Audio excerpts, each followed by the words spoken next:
Welcome, everyone, to the Agentic Quality Podcast, where we talk about AI adoption and quality. And I'm your host, Tatyana Arbouzova. Today, we have Stacy and Brittany from QualityWorks with us, and we'll be talking about how they advance test organizations through AI and test automation. Welcome, Stacy and Brittany. Thank you. Glad to be here. Thank you. Happy to be here. Let's start with a quick introduction. Can each one of you tell us a bit about your background, your role, and what you're working on today? Yes, so I'll go first. My name is Brittany Stewart. I'm a senior QA specialist and automation engineer. I've been in the field for over 8 years now, and just helping our clients with doing test automation as well as integrating AI into their testing workflows. I'm very passionate about QA and AI and everything in the space. So outside of work, though, I also do speak about this. And one of the meetups I did was with you, Tatyana, last year at the Innovate QA meetup. And I also spoke at Agile Testing Days in December. So that's a bit about me. I'm excited to dive into this topic. And I'm Stacy Kirk. I have been in the testing space for close to 30 years. So I started at a very young age, maybe 10, but I've always been an enthusiast, an innovator, wanting to figure out how do we crack the code on how we test by using the best in class innovation and technology. I founded QualityWorks Consulting Group 16 years ago and brought together people that shared my passion for technology and helping other organizations mature their test organization. Amazing. I love to have the quality enthusiasts all together here on the call, talking about how we're going to be using AI today and in the future. I've heard you talk about Centaur and Cyborg models. Can you explain us more what that means? Yes, sure. So last year I came across this idea of the Centaur and Cyborgs mode, which is something that really clicked for me as I was trying to really understand my role as the human in the loop with AI and testing. So I want you to picture an actual Centaur, which is the human at the top and the horse at the bottom, and they work together, but the human is the one that's in control. That's what Centaur mode is. The cyborg mode is actually when it's like a half human, half robot. I visually picture it half human, half robot here, but they're very intertwined. There are no like lines between the two. And so it's harder in this instance to tell where the human would begin and where the AI or the machine would begin. So it's more autonomous in nature. And in this case, this is where like AI would handle the full process, the full judgment. The human is not involved. What I found is that in my QA work, I like to work in Centaur mode, which is where I am the one who's choosing what's happening. AI drafts the scenarios, for example. I will review, I'll approve. And what I found is that AI speeds me up. It doesn't actually replace me in any way, but it has made me much more efficient. So that's how I like to share the concept of the two modes. And I love that analogy. I thank you for walking us through that. And as far as the quality goes, where do you think humans should stay in control, and where does AI outperforms the humans today? Yeah, I definitely think the humans stay in control from the strategy level. We are the ones who plan because AI can do many things, but we have to guide it. So definitely strategy planning.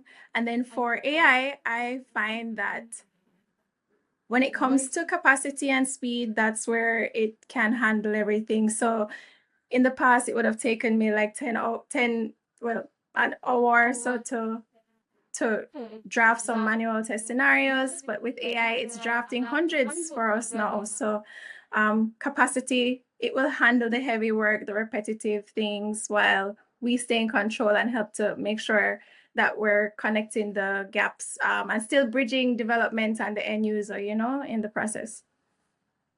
Yes, thank you. And let's go back a bit. How did you first start using AI? How does QualityWorks got into that in your testing processes?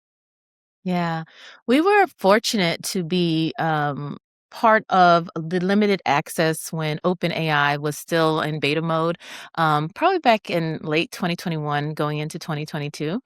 And our first initiative with using OpenAI was to generate test cases, which now everyone, is popular and everyone's doing. But we kind of pride ourselves on being able to say that we were able to take Gherkin code, run it through OpenAI, generate test cases that go right into our test case management platform, Quality Watcher at the time.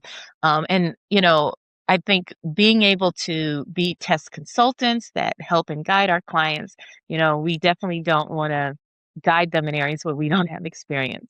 So we're kind of we do our own testing of the methods and the technology that we use. And since then, we've been able to work with multiple clients on their journey to use AI. And within QA organizations, I have this, I guess, joke that ended up being the title of a Star East keynote that I gave called Fast and Furious, where I really presented to the QA community that AI is going to move faster than we've ever seen. And if you've seen any of the Fast and Furious movies, you know that what is attempted with a car is pretty insane. And so I wanted to kind of open up the mind of a QA, which is very structured, which is very much a compliance type of mind, to kind of be a little crazy and know that that may make you a little furious along the way. And I've seen it within our company, within our clients, not necessarily fury, but really being uncomfortable with the fact that AI evolves and you could test it today and try today and go, you know what? It's a no-go. And then tomorrow it is a go. And then maybe it's a no-go again.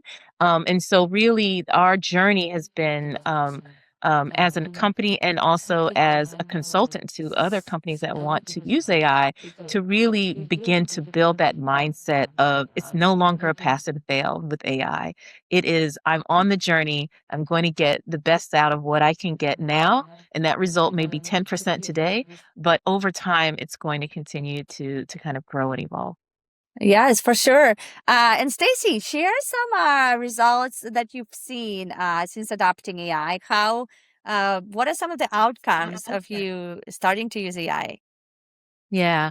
Well, one of the things that I think I'll just say as a tip, it's always important to have a baseline before you start one of these efforts. And so sometimes I know some of our clients are like, why do we have to give these details, right? But we start with saying, hey, how long did it take for you to create this test? And how long do you think it would take for you to create these additional test cases based on these requirements, right? So we can start to get an idea of the human doing it versus AI. And so one of the things I think is, a tip for everyone, before you start using AI, you have to understand where you are baseline without it so that you can have great stories to tell like we do. We're seeing that manual testers are able to produce 4 times as many test cases or be 4 times as productive.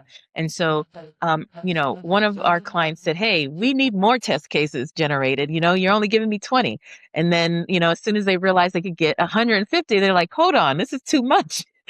So it's not necessarily the amount of test cases, but it is the coverage as well that has been really valuable. So I tell people it's a 4x. It's either 4x on your productivity or 4x in the amount of coverage you can get. And then for our automation engineers, they're seeing an even greater impact, like maybe 5 times as productive, because there's the core of what automation engineers are doing is generating code, and we know that AI has gotten really good at doing that. And so again, tip for anyone that is using AI to create test automation is you have to have your best practices in place. You have to make sure that AI is able to understand your requirements and instructions on that. And then once that's in place, what you're generating is going to be, pretty amazing. But we definitely are still at the place where you need a human in the loop before, after, and in the middle. Amazing. 4x, 5x, that's what we need as the development teams are speeding up the development with AI, right? So we need to speed up ourselves as well. So if we can speed up ourselves to 4x, 5x, that's a huge improvement. I'm glad you're seeing these kind of outcomes. And QualityWorks works with a lot of clients, right? So I'm curious, what are challenges that you're seeing across organizations with your clients? One of the main challenges I've seen is clients figuring out where does AI fit in their testing process. It's not a generic implementation. I found that we have to assess everything for specific clients, and then it helps to document, as Stacy said, those baselines in the beginning. But somebody has to do that, right? You can't leave that up to AI. You can use AI to help you to get reports, but a human has to be there to do that groundwork and then also connect it to the business outcomes and the goals of the business in general. So one of the things I like to do and a tip is to, you map out the process if there's no processes. I'm a big fan of mind mapping, but in the age of AI, I've moved to mermaid diagrams and just using a mirror board to represent the process. And then I'll show exactly where the AI touch points are for our team. And, have conversations with the devs and with the PO so that we can align on where are we using AI? Is it most efficient here? When organizations get to the point where they're like, okay, we're going to give you an AI tool now, it's important to track the usage because we're connecting that back to is this a good return on investment? So as QA, I think that's one of the biggest challenges that's in the organizations, but we are in a very unique place to step in and help with those kind of process improvements now. Yeah, that's a very good point. You cannot automate the process that is not defined. And if you have a messy processes, then you cannot ask AI to automate it. So I'm a big fan of processes as well. So I'm with you there. And where are teams struggling the most with AI adoption, would you say? I would say it's culture. As I mentioned with the Fast and Furious, we've gone 50 years where testing was supposed to be rigid. It was supposed to be black and white. It was supposed to be pass and fail. And, people that were able to be compliant and be rigid were probably, had some of the best results because they would be able to look at a requirement and make sure that there's a test case that traced to it, and make sure that from that test case there was a test and it did exactly what it said it was going to do. And so if you are that individual and you are given now a tool or tools in AI that are helping you along the way, it is very uncomfortable. And so what we've found in some of our client sites, as we've begun to bring in the tool, and kind of even how I share with clients, if you are buying any AI tool right now for your QA organization, you need champions, you need cultural champions, you need people that have a mindset of innovation, a growth mindset that really are driving it forward. And so we started with a large team and we gave them the tool, we gave them the training, we modified it the way that it would work for their testing process. But only half of the team initially wanted to continue to proceed. They're like, yes, it gives me a lot of test cases, but I don't feel comfortable with doing it if it didn't come from me, right? And so what we ended up having to do is to shorten the teams to a smaller team that really was excited about where it was and where it could go. And so I think that's kind of like biggest challenge is who are the people within the organization that understand that AI is here to stay? If testing ends up being the long pole, then organizations and companies are going to fall behind those that are more competitive and are going to use it. I just read an article today about the military, the U.S. military, not being able to release any deliveries in their fiscal year 2025 just because of testing. The testing was too slow, and it's a $1.7 trillion program that could not get one thing out because of testing. So this is going to end up being a real blocker for organizations if they don't find those cultural champions to help them through it. Yeah. Testing is not always easy to do, right? If you don't know No, what you're doing. not at So all. that's why we're here to help. If anyone wants help, let us know. And looking back at AI adoption and your journey so far, it's been what, 5 years now. What are the biggest lessons that you've learned through this journey, and what would you do differently if you started again? I have one. So AI allows us to generate lots. We all established that. The biggest challenge I see is being able to gauge the output of the AI, and QualityWorks and our team have come up with a great way to do that. So I guess Stacy can talk some more on it, but we have a PRISM framework in place to just kind of gauge what the outputs of the AI are.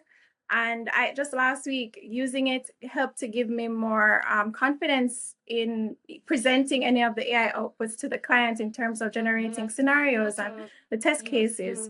But Stacey, do you want to chime in more on the framework? Yeah, absolutely. One of the a thought leader came to me in QA, a manager over a large testing organization in energy, and said, "Stacy, how do you test reasoning models?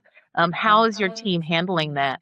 And even though I had an answer and we have a way that we do it, we didn't have a structured document or guide that we could provide to like our community. And so we developed a framework called PRISM that is focused on how we now should be looking at testing AI itself. And so, as I mentioned, black and white, pass and fail. If you're talking to a reasoning model and you're getting their perspective as an AI agent, or AI tool on how well this test case turned out, it's not pass and fail. And so it's really a framework for using a grading system, looking at 10 different areas of reasoning to figure out how you would now grade the quality of AI as you move forward. So no longer are you saying, hey, I tested these 10 features and 60% pass. You'll say, I tested 10 features and their average grade was a 60%. So it's really transitioning us to not having a way for us to really proceed with AI and know that, okay, just because it's not great now, as I mentioned, that's the biggest holder. It's not an F. It could be a C, and we can continue to evolve the way that we prompt, the way we tune, to get it to what we want, an A.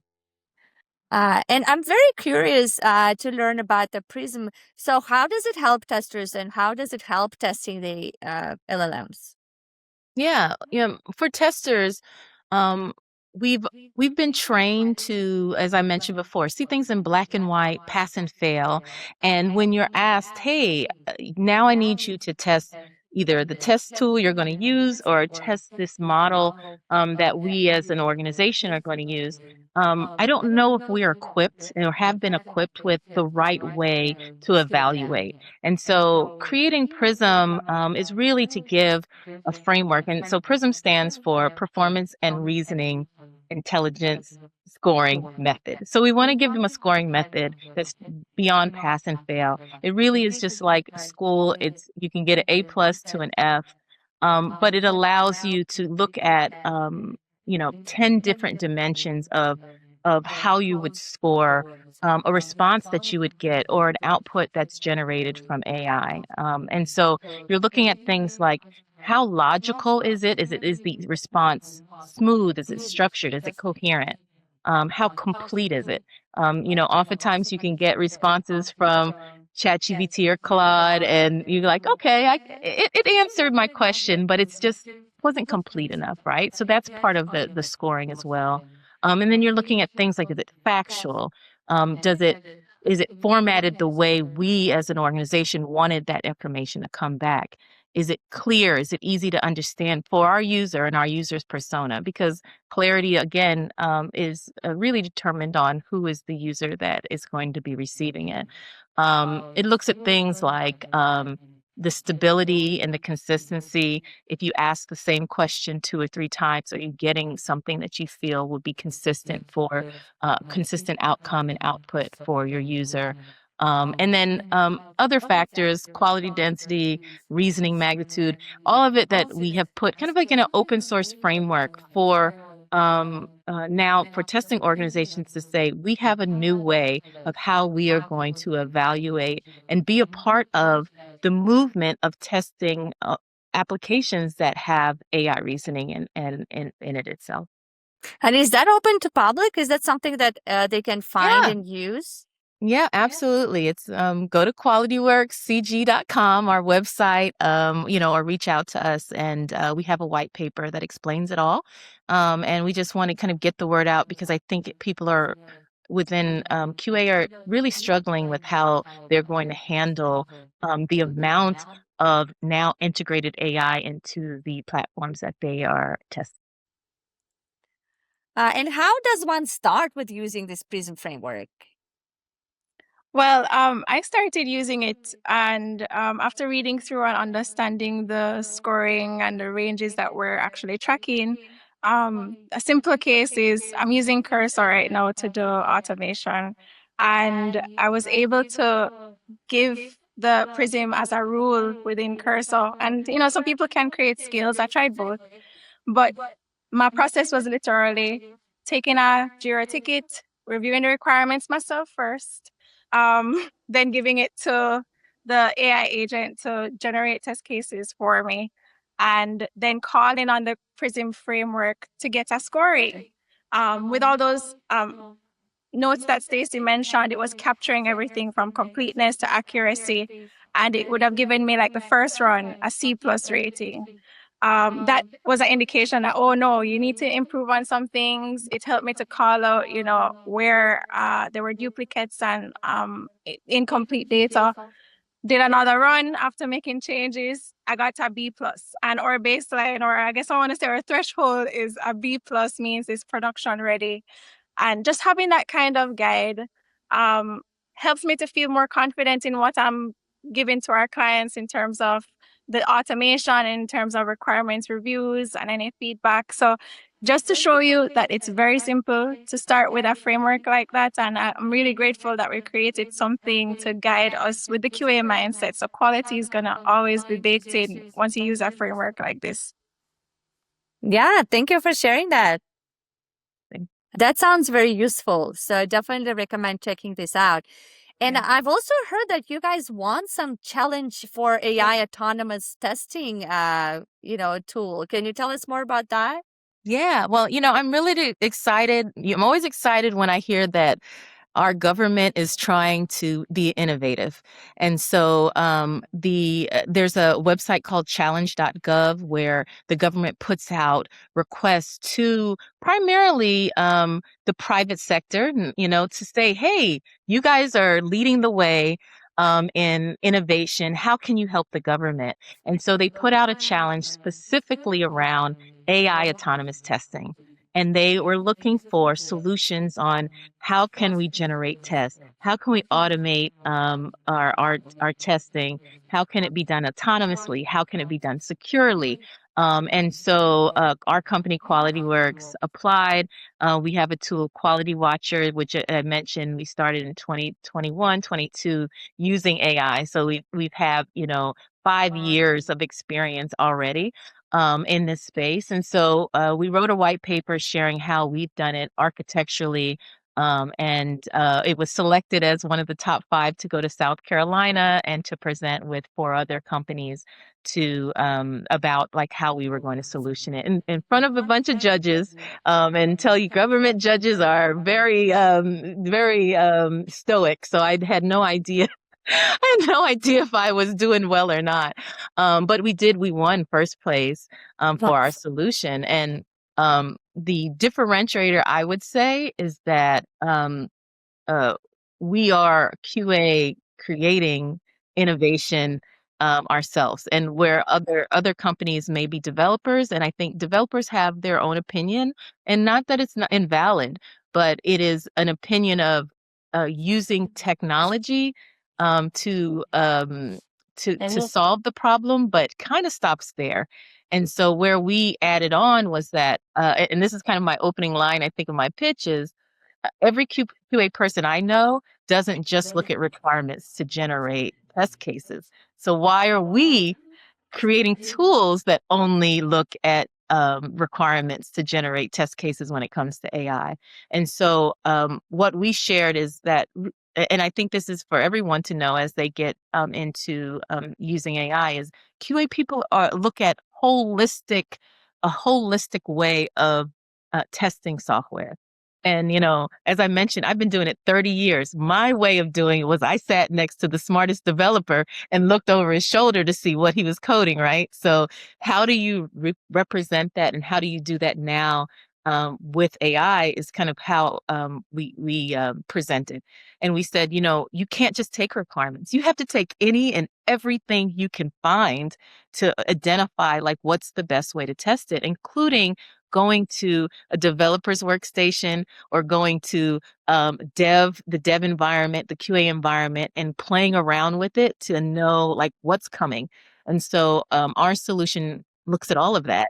And it also addresses not just the manual tester, but also the automation engineer and the manager as well. And so autonomous testing, being able to kind of put your hands up and see the process from requirements to automation that you could check into your code base is kind of the solution we presented, and they loved it. So well, congratulations. That's a huge achievement. And I know that the culture is a little bit different in the government organization. So for engineering, I think it's like you said, it might be different. We don't know what to expect.